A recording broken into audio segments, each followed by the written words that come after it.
چترال سے محترم نوید صاحب نے سوال کیے ہیں۔ ان کا سوال یہ ہے کہ کسی دوسرے شخص یا کسی دوسرے ادارے کو زکوٰۃ کی رقم دے کر اس کو مختار اور وکیل بنانا جائز ہے یا نہیں۔ اور ان کا دوسرا سوال یہ ہے کہ اگر کوئی شخص کسی کو وکیل بناتا ہے اور وہ وکیل خود مستحق زکوٰۃ ہے،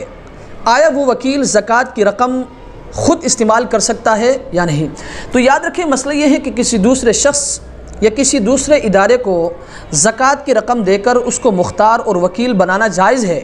تاکہ وہ موکل کی طرف سے زکوٰۃ کی رقم صحیح مصرف میں خرچ کرے۔ لیکن یاد رکھیں، وکیل ایسے شخص کو بنایا جائے جس پر آپ کو مکمل اعتماد ہو تاکہ وہ زکوٰۃ کی رقم مستحق زکوٰۃ ہی کو دے دے، کسی اور مد میں خرچ نہ کرے۔ اور یہ بات بھی اپنے ذہن میں رکھیں کہ اگر کوئی شخص کسی کو وکیل بناتا ہے اور وکیل بنا کر اس سے کہتا ہے کہ بھئی یہ زکوٰۃ کی رقم آپ نے مستحق زکوٰۃ کو دینا ہے، تو یاد رکھیں اس صورت میں مستحق زکوٰۃ ہی کو دینا ضروری ہے، اگرچہ وہ مستحق زکوٰۃ ان کا اپنا رشتہ دار ہی کیوں نہ ہو۔ لیکن یاد رکھیں، اگر وہ وکیل خود مستحق زکوٰۃ ہیں تو اس صورت میں وہ پیسے خود استعمال نہیں کر سکتا۔ لیکن یاد رکھیں، اگر موکل وہ زکوٰۃ کی رقم دیتے وقت یہ کہہ دے کہ بھئی میں نے آپ کو وکیل بنا دیا، آپ کی مرضی ہے، جو چاہے کرو اور جسے چاہے دے دو، اس صورت میں اگر وہ وکیل خود مستحق زکوٰۃ ہیں تو یاد رکھیں اس صورت میں وہ زکوٰۃ کی رقم اپنی ذات پر بھی خرچ کر سکتا ہے۔ اللہ تبارک و تعالی ہمیں اس مسئلے کو سمجھنے کی توفیق عطا فرمائے۔